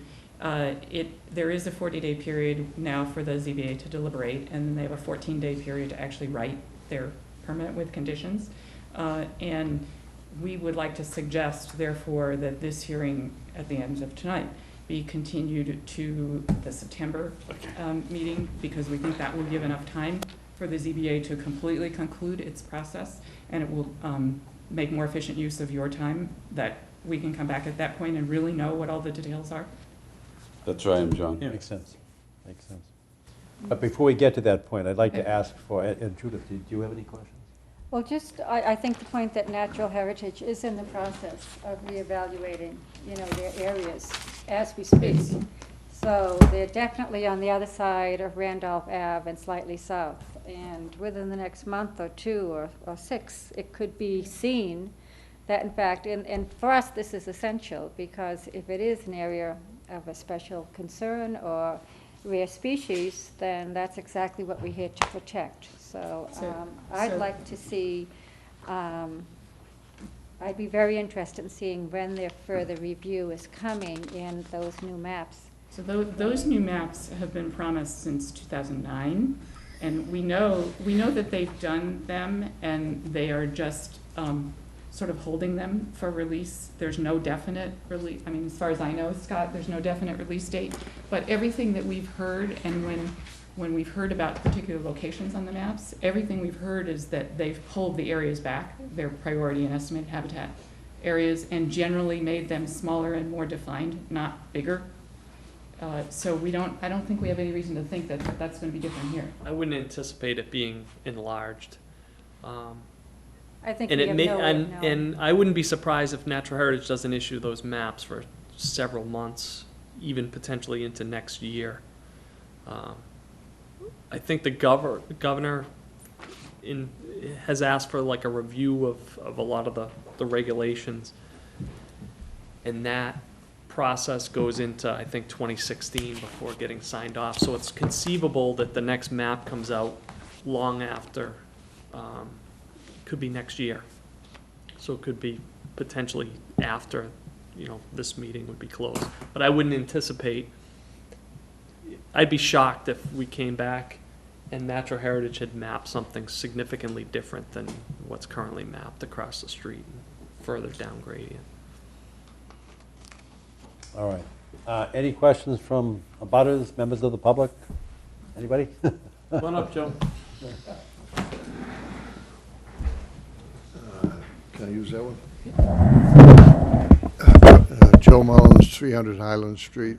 I don't know what I can add to the discussion here tonight, but I'll try. Couple of points I was thinking about. Did I just hear a request for an extension of this hearing till September? Yes. I'm guilty of not being informed about a lot of these things, how they work, but it would seem to me that the ZBA and the Conservation Commission, should they be working in concert and having them conclude or in around the same time? Yeah, that would be working in concert. That's actually the reason for requesting that continuance. There are only 2 Conservation Commission hearings between now and then. One of them is in July, and that will be before the ZBA has even made its decision about the project. And then the next one is in August, and it's something like August 11th, around there. And that's also a little bit before the ZBA is likely to have issued its permit. So our thought is that we'll be in a position to incorporate any final conditions and any particular details into the plans and come back with a, totally consistent package for the Conservation Commission at that time. I guess what occurred to me is, doesn't it make sense for the ZBA to understand the terms and conditions that you've established with regards to the wetland? That's a question, really. I don't know. Well, if you can even answer that. it's a little bit like the chicken and the egg, because one of the difficulties I'm having personally is that the width of the road and the width of the sidewalk is going to drive some of the alterations in the wetlands. Because if the road gets wider, then there's more wetlands that need to be altered. And if that's true, it changes the whole analysis of the project. And it may actually involve a MEPA review. Right. But we don't know. Right. We don't know that. I was at the last ZBA hearing, and the decision was to close the public hearing Wednesday or Friday, whichever it was. There was some additional information I think Ms. Levin was going to submit. Friday at 1:30, something like that. And then I asked Mr. Mullen when the 40 days expired. He said July 29th. So I presume that 40-day period is a deliberation period, and that's within that period of time they have to make their decision? Correct. Okay. And then there's a 14-day period for them to write the permit. Oh, okay. I didn't hear that, but so I guess I'm back to the issue of everything I've heard at the ZBA in the public hearing from different people, including Kathleen O'Donnell and some of the board members, is that if I were a betting man, I'd say you're gonna wind up with a comprehensive permit with a condition that the road be doubly wide, at least from what I've heard. Now, I can't prove that, but that's what I understand is gonna happen. So if that's the case, I guess if I'm tripping, what you're saying is you don't wanna have this conclude until after you find out what they've decided the road should be. I mean, I think that's what the commission is Yes. suggesting as well. Is that what you're saying? Yes, correct. Okay. It makes a big difference to us. Yeah. Oh, I think you're going to hear on July 29th, at least from what I've heard, of that 14-day period afterwards. The only other point I would make is that with regards to the hydrological study, which I spoke with Scott Turner, the niche person doing the report. Yes. And he said he was asked by Mr. Leonard to prepare a scope and a price for the work to be done. And you mentioned $8,500. I didn't hear a price, but I presume that... I saw that scope and it was $8,400. $8,400. I don't think that report's been completed yet, has it? I don't believe so, because I just saw it last week. So It was I still would- in the proposal stage, so I don't know. I would think that's kind of an important... I haven't seen it, I know Well, that. I asked Mr. Turner, I said, who's going to get that report? Because, again, I'm not an expert in this, but I said, are you going to send it to ZBA and the Conservation Commission? He said, yes, both will get it. So that's all I can add to it. I know that there is a report approved and going to be prepared for hydrological study. Okay. Correct, that's my understanding as well. That's all I've got. Okay. So it's your, I guess the question I would ask is that it's in your judgment then that you would want to conclude your conservation hearings until such time as you knew what the ZBA decision was. Correct. Is that correct? That's correct. Okay. That's all I have. Thank you. Okay. I guess the only other issue that struck me is we just heard from the state requirements for sidewalks with Glover School that you want 5 foot wide, so 2 wheelchairs can go side by side. So possibly there'll be handicapped people, living here, so you'd need 5 foot wide sidewalks. That's why I asked the question. Our sidewalks meet ADA. Well, the state just told us tonight that they have to be 5 feet. 5 feet, didn't they? It's We're talking within, about meeting existing, because it's 4 feet. I believe the guideline is that they have to have a 5-foot passing area within every 150 or 200 feet. That was the second question. The first one was, how wide do they have to be? And he said 5 feet. And he said it was ADA, and I understood what you just said. But he said it was ADA, and it's also Mass Department of Transportation. Right. That's because I knew this was coming up, so I just wanted to get the DOT's position. All right, so with the applicants, unless there's any further comment or question, the applicant's consent will continue this until September? That'd be great. Right? Thank you. All right, Thank thank you you. very much. Thank you. Thank you very much. All right, which takes us to Lot 3 Gun Hill Street. Yes. Yeah, this will... Pretty much, yeah. We need to go out and see this, right? Yeah, it's Gun Hill. Is this I closest think to it's, the I think it's street? we've already done one. This is the Lot second four, one Lot back. 3. Lot 3 is done. Haven't we done 2? Did we do 2? I thought we did. Well, what lot is it? Is it Lot 2 or Lot 3? 3. It's Lot 3. This is three. the second one. Right, second one back. Right. Okay. When do you like to do it? Don't say Saturday. Saturday. Not in the snow. Yeah, that's true. Yeah, that's right. So if we get there, if we're at the Ponset Valley Parkway at 8 o'clock, we'll be out of there in less than half an hour, maybe half an hour. So we drive, Yeah. do we drive to Gun Hill? 8:30, 8:45? 8:30, 8:30 Gun Hill? Yeah. Okay. All right. That won't be long. And you've got the filings? You've got the as-built? You're looking for a certificate of compliance? Correct. Right. Possibly, you didn't give me an as-built. I give you as-built. Oh. Should be in our packets. What I screwed up was the Oh. Yeah, Gun Hill, there's a drawing in our set. Thank you. Is that it? That's it? That's We'll it. see you at 8:30, 8:45? Sounds great. Perfect. See you then. Thank you. All right, which leads us to number 7, additional business. I don't see anybody in the audience. Anything? This could be a record. Is it number 77 or is it number 8? Hey, actually, you're right. Holy cow. This is pretty good. Huh? This is pretty good. How we Pretty do good, this? 9:30. Okay. Somebody has We should someplace to go. We should just hang out here and play cards with them. Still last. We're last always. Do we have anything else, Kathy? Good night. Have a nice week. Motion to adjourn? That was good business. Motion to adjourn has been heard, Second. seconded. All in favor? All right. We're in adjournment. Thank you.